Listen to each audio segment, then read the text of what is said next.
This session is going to help us mobilize and become more stable in our joints, create better flexibility in our muscles, and help us have more energy through the day.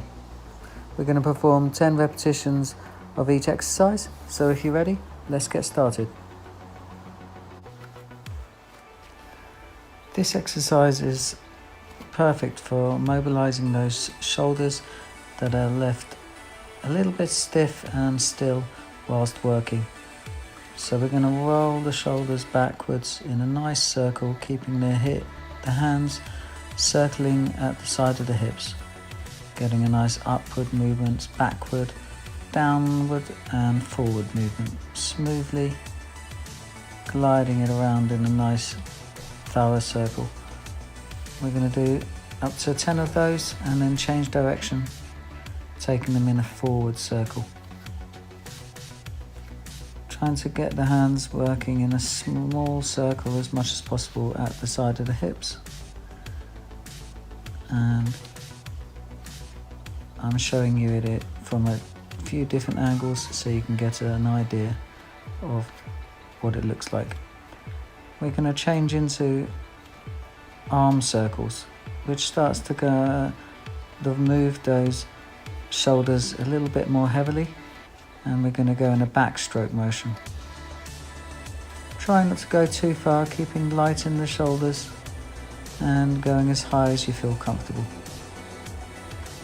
As you can see, I'm walking backwards and forwards as I do these, and it just gives my feet and legs a little bit of motion to not become too stationary. Changing into a front crawl type of motion. Trying to keep the head nice and still, walking backward and forward if you choose, or staying stationary on the 2 feet if you feel like that too. 10 of each before turning to a horizontal swing of the arms as the shoulders and arms swing sideways around the body.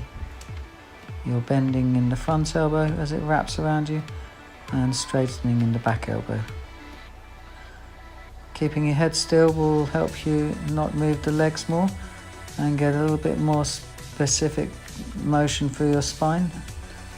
And moving the head around, looking at the backhand, will help you get a little bit more lighter motion and a further range of motion.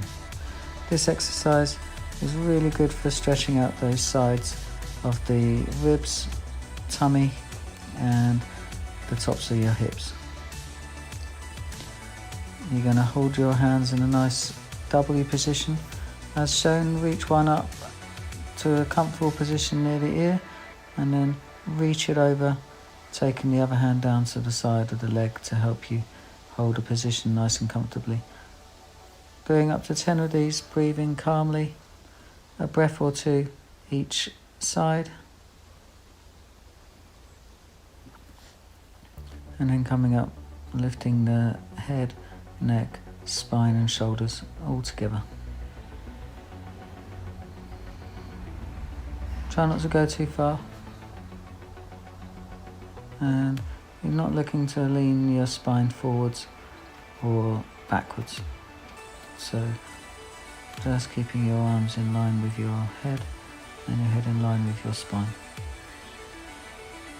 This next exercise takes us into a tension and contraction of the chest muscles by pressing the hands together really hard as we spread the elbows, holding for 5 seconds before opening them up and widening the elbows and squeezing the shoulders gently back.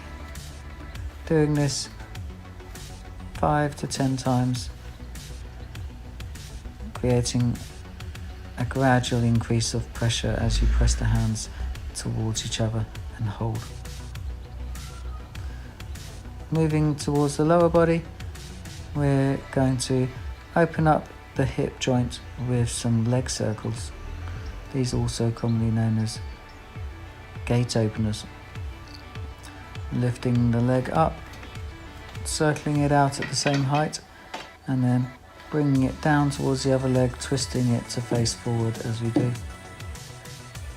and repeating 5 to 10 times again.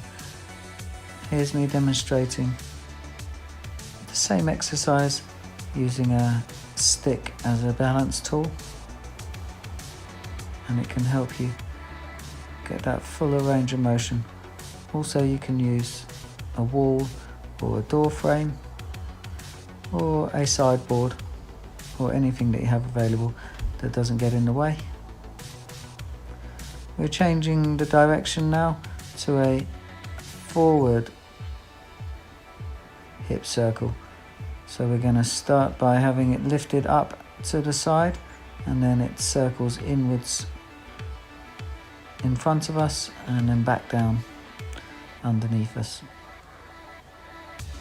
Trying to lift the leg as high as you feel comfortable, and then keeping it that height as it comes all the way round to the front and then comes back down underneath our hips side by side with the standing leg.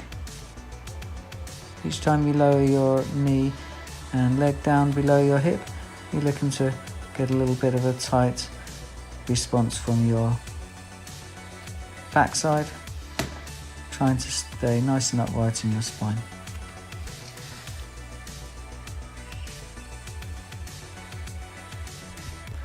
This exercise is called the gorilla swing, and you're hanging your arms and spine and head down to one side, down the side of your leg, swinging around the front to the other side, and then uncurling yourself to a standing position, swinging your hands up above your head, turning the elevated straight arms around to face forward, and then turning back on yourself to curl your spine and head back down, dropping your arms down towards the shins and ankles, and then turning around to the front of the legs to the other side.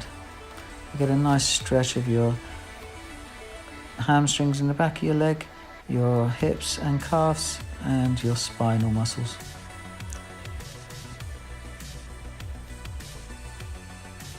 This exercise is really good to start establishing stability and balance, really important for mobility. This is a bit more adventurous, but without stability we struggle to be mobile and fail to be strong. So we're balancing on one leg and taking the arms out to the side of us like handlebars,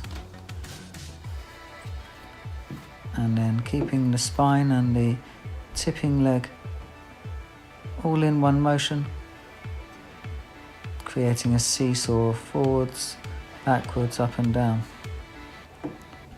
all in time and coordination. Here I am using a stick for a bit of a balance tool, and it's a really helpful way to get a little bit bigger range of motion. As you can see, my spine tips forwards and down as my leg swings backward and up, stopping them both at the same time and then lifting and standing them both at the same time.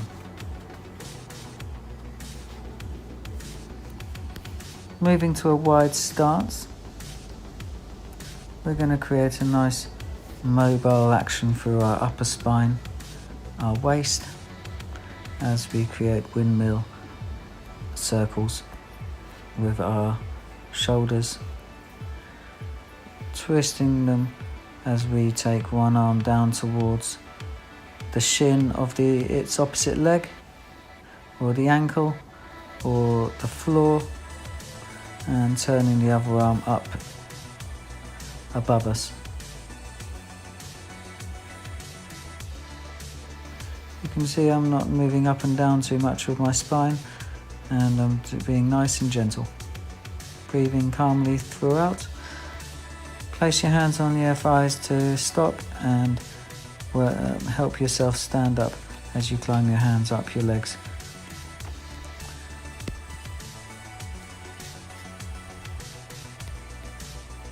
Taking our feet together, we're going to turn them outwards with the toes and heels one by one until we find a stance 3 to 5 steps wide, as I show in the video. And turning our palms to face forwards, we're going to bend at the knees and hips and send our hips backwards and down behind us. It's really important to think about the weight being shifted from above the feet and knees to behind those knees as we distribute their weight into the hips and tops of the thighs, groin and backside. You can use all of these exercises as one session or choose one or two of your choice and perform them as exercise snacks that you can do any time of the day as often as you can.